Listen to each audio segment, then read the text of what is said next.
Halo guys, kembali lagi bersama saya Stephen di channel Broview. Kali ini saya akan melanjutkan kembali alur cerita film dari Shooter, dan sekarang kita masuk ke season 2 episode yang kelima dan keenam. Untuk itu sebelum masuk ke ceritanya, seperti biasa siapkan apa? Ya tentunya kopi dan Nutbray untuk menemani kalian dalam menonton alur cerita film ini. Dan sekarang kita masuk ke filmnya.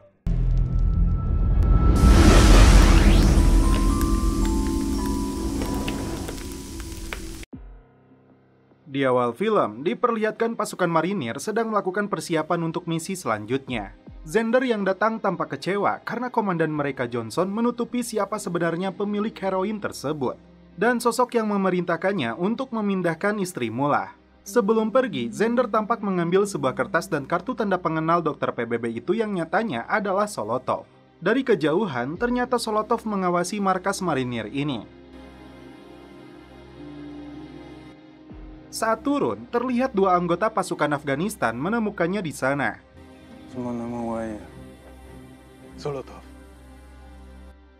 Ketika Bobley dan timnya akan berangkat, tiba-tiba Johnson datang dan meminta mereka untuk mundur. Obrolan di radio mengatakan ada seorang sniper yang hendak memburu Bobley. Melalui sersannya, terungkap nama sniper itu adalah Solotov. Kemudian, terlihat Solotov telah membunuh dua pasukan Afghanistan. Dan inilah film Shooter.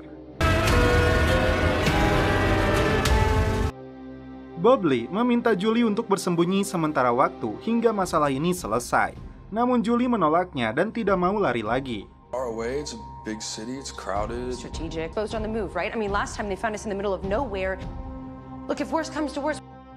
Di rumahnya ini, dia merasa jauh lebih aman karena terdapat ruang khusus panik berikut persenjataan yang dimiliki mereka. Akhirnya, Bobley pun menyetujuinya.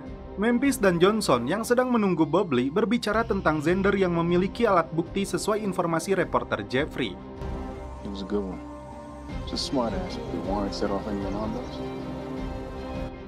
Bobley dan Johnson kemudian berangkat ke Seattle untuk menemui teman satu sel Bob yang bernama Alexander. Kembali ke Afghanistan, Johnson mengungkap sniper Solotov yang berasal dari Chechnya, dia telah membunuh lebih dari 400 orang, terutama orang Rusia, dan mereka memanggilnya hantu. Dia menghilang di tahun 2009. Orang Rusia yang memburunya sampai membakar seluruh desa, tapi mereka tidak menemukan mayatnya. Karena itu, Bobley yang kini menjadi targetnya tidak diizinkan keluar barak hingga orang ini ditemukan. Terlihat Solotov selalu mengawasi barak militer Amerika ini dengan snipernya. Kembali ke Texas, Solotov sedang mengobati tangannya yang patah akibat pukulan dari Bobley.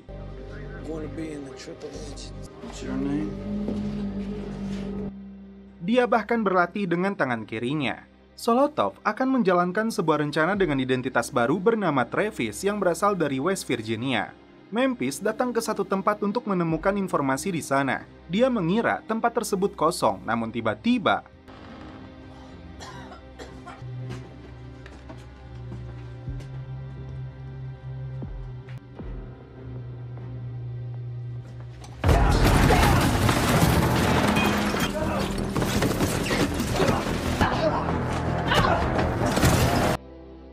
dan rupanya pria itu adalah Xander. Memphis mengetahui bahwa Xander telah memalsukan kematiannya. Memphis meminta bukti apa yang dia serahkan kepada Jeffrey. Namun untuk itu, Xander juga meminta bukti bahwa Memphis adalah temannya Bobley.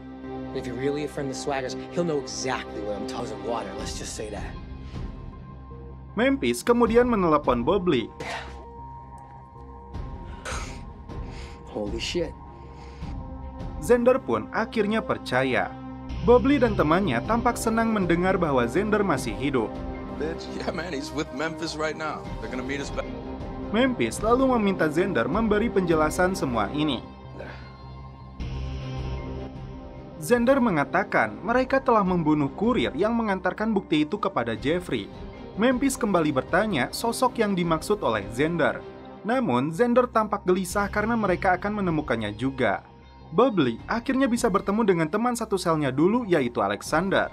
Bobley meminta bantuannya tentang sebuah logo yang ditunjukkan oleh Johnson.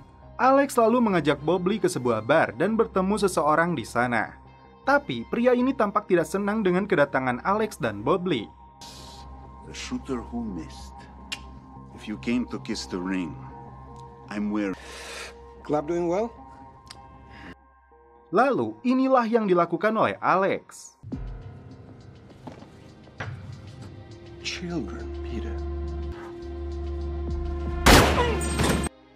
Dia menembak mati si Peter yang cukup membuat Bobley dan timnya terkejut. Get the hell out of here. Both of you. Yeah. Grab the vodka. Alex lalu membawa Bobley ke ruangan pribadi si Peter. Peter adalah anak dari Ivan, seorang bos mafia. Tanpa sepengetahuan ayahnya, Peter menjalankan bisnis pornografi. Karena itu, dia layak untuk dibunuh. Di brankasnya, Alex menemukan sebuah heroin dan berlogokan seperti yang Bobley cari.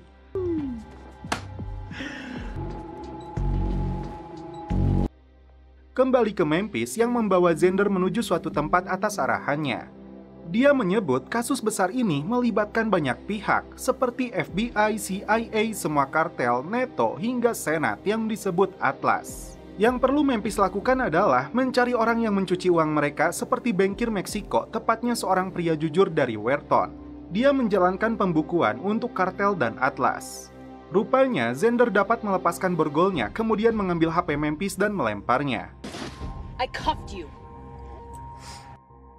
Kembali ke Afghanistan. Dari tampilan kamera drone di sekitar barak mereka, Bobley melihat sebuah senjata. Kemudian, tembakan mortir ditujukan ke koordinat ini. Namun ternyata, Solotov terlihat masih hidup dan jauh dari sasarannya.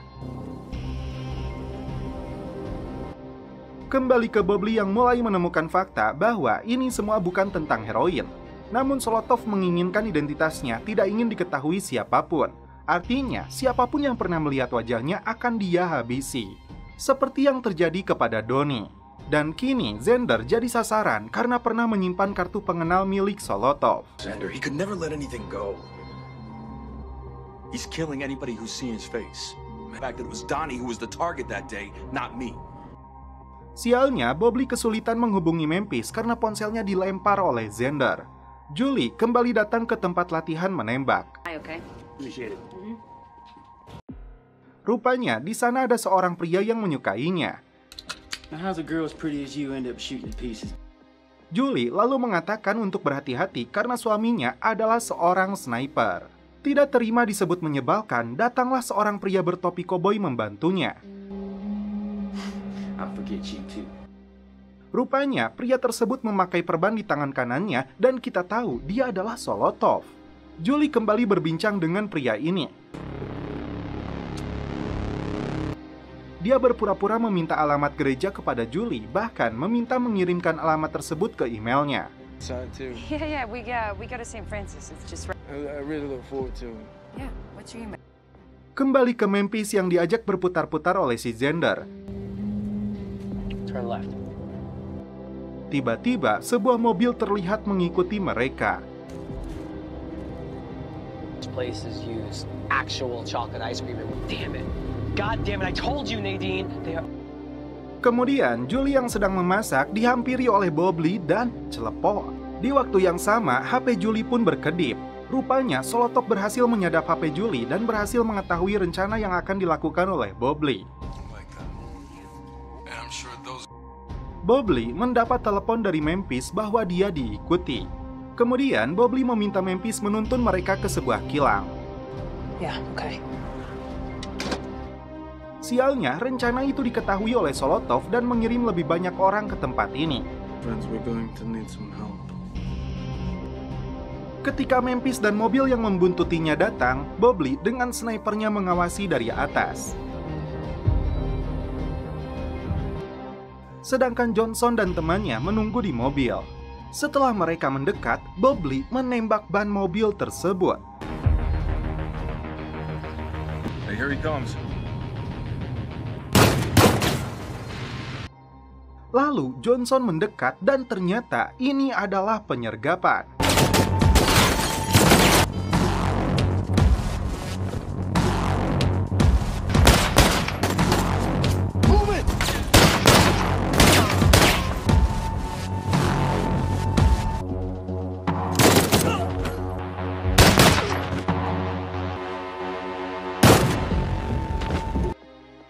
Setelah mereka semua dilumpuhkan, terlihat Xander melarikan diri. Namun, Solotov ternyata tidak berada di sana. Saat Xander kembali ke tempat persembunyiannya dan mengambil dokumen tentang Solotov, Xander lalu menghubungi Bobley dan tiba-tiba... Xander, you there? Solotov berada di sana dan membunuh Xander. Bobley menantang Solotov untuk bertarung dengannya tanpa melibatkan siapapun. Pick a place, asshole. We can end it. I'm not tying up loose ends, Swagger.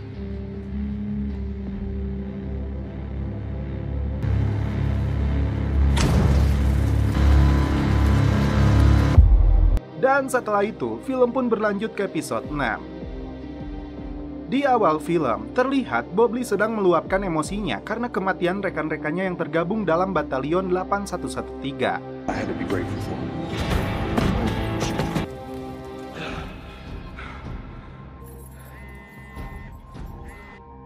Bobley kemudian datang ke kantor sheriff. Sheriff ini rupanya teman ayahnya Bobley.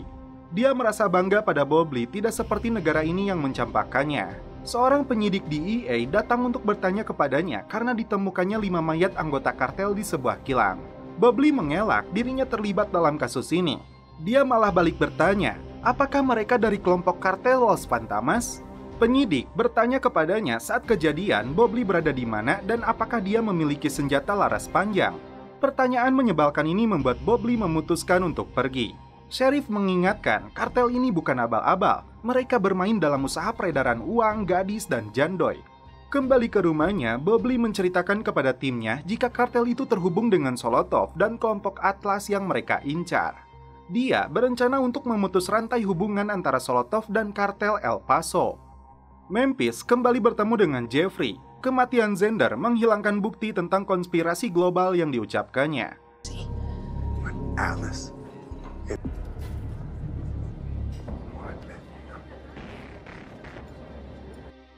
Nama Atlas kembali muncul di sini dan disebutkan mereka telah datang. Di El Paso, Bobley meminta temannya Ali untuk mencoba membeli narkoboy dari seorang pengedar. Mereka mencoba mengintai dari jauh.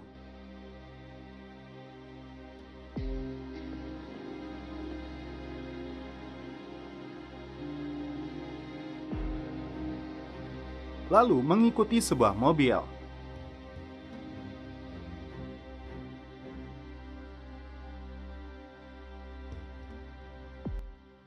Bagaimana peredaran narkoboy dan uang itu berlanjut? Sesampainya di suatu tempat, uang itu sampai ke sini dan bagian Bobley lah yang masuk untuk menyelidikinya.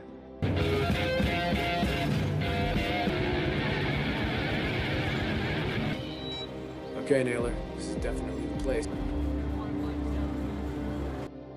Bobley pun akhirnya masuk ke sebuah kontainer dan ternyata berisi banyak uang di sana.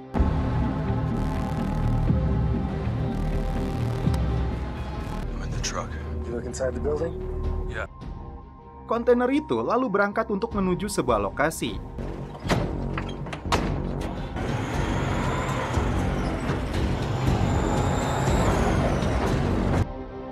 Terlihat Julie dan Mary sedang bersiap untuk pergi ke gereja.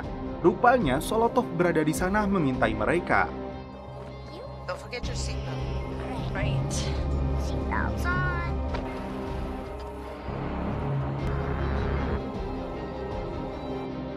Di tengah perjalanan, Bobley memaksa supir menghentikan kontainernya. Keep walking.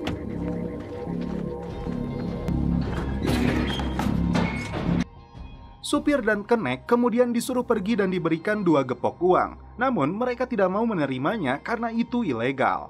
Mereka malah menerima sedikit uang dari saku Bobley. Ali kemudian mengambil sedikit uang itu untuk mereka dan 10%-nya untuk badan amal. Ali juga menemukan pelacak di mobil kontainer tersebut. Tak lama kemudian, anggota kartel dan pengawalnya datang ke sana.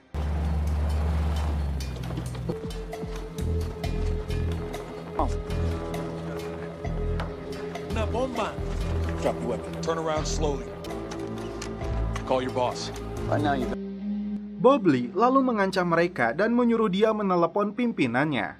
Bobley lalu berbicara dengannya dan mengatakan apakah dia bengkir Solotov.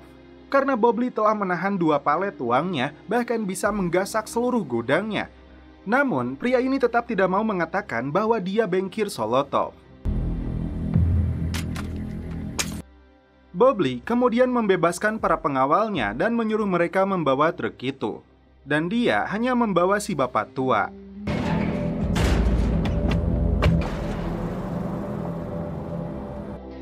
Memphis kemudian menghubungi Harry untuk meminta informasi tentang Atlas. Di sebuah acara gereja, tak diduga Solotov yang menyamar menjadi Travis datang ke sana dan bertanya kepada Mary kemana ayahnya. Lalu seseorang menghubunginya. Bobley rupanya membawa pria ini ke markas kartel El Paso di Meksiko.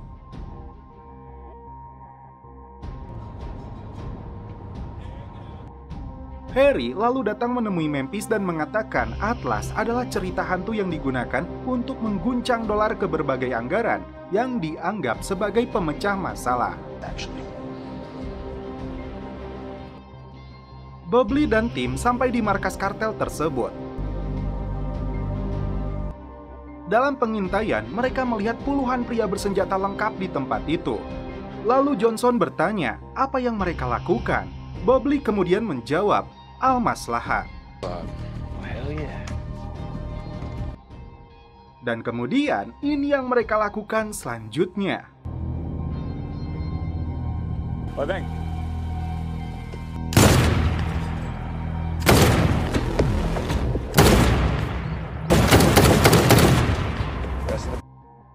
Bobley dan Johnson masuk ke dalam dan melumpuhkan beberapa pasukan mereka lainnya.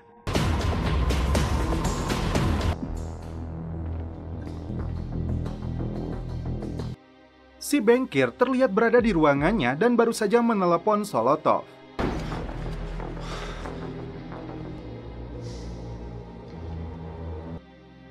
Bobley memaksanya untuk mengosongkan semua rekening Solotov agar dia datang ke sini.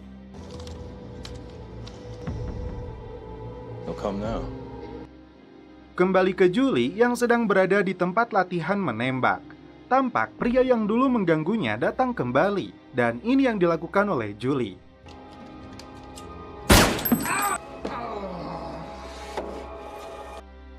Bobley dan Ali berada di sekitar markas itu untuk mengawasi daerah sekitar.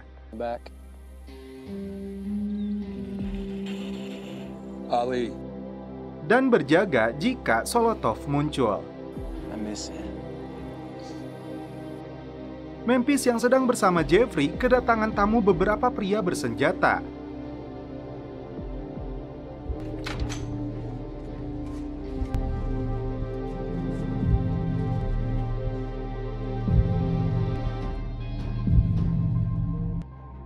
Untung saja mereka pergi lagi dan Memphis selamat. Marshals are pulling up. Let's move. Tak diduga, Ali telah ditangkap Solotov dan sudah tidak berdaya di dalam mobil. Bob mencoba menghubungi dan membantunya, namun ini yang terjadi. Terlihat beberapa mobil dari pasukan polisi federal datang ke lokasi ini. Solotov kemudian melempar gas air mata dan hampir membunuh Johnson, namun bengkir itu dijadikan tamengnya. Bobley kemudian masuk, namun Solotov berhasil kabur. Johnson kemudian membunuh bengkir tersebut.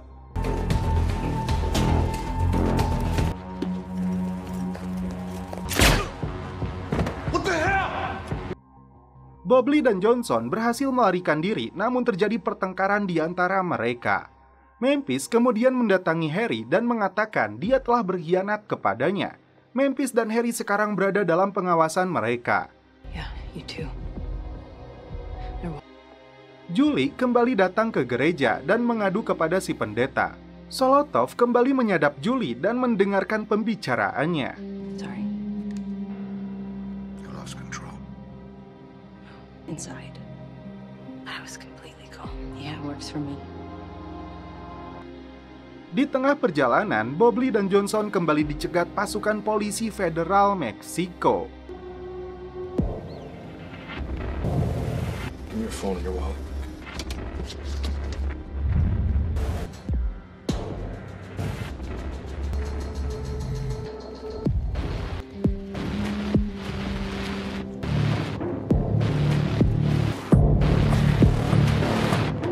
Dan setelah itu, film pun berlanjut ke episode selanjutnya.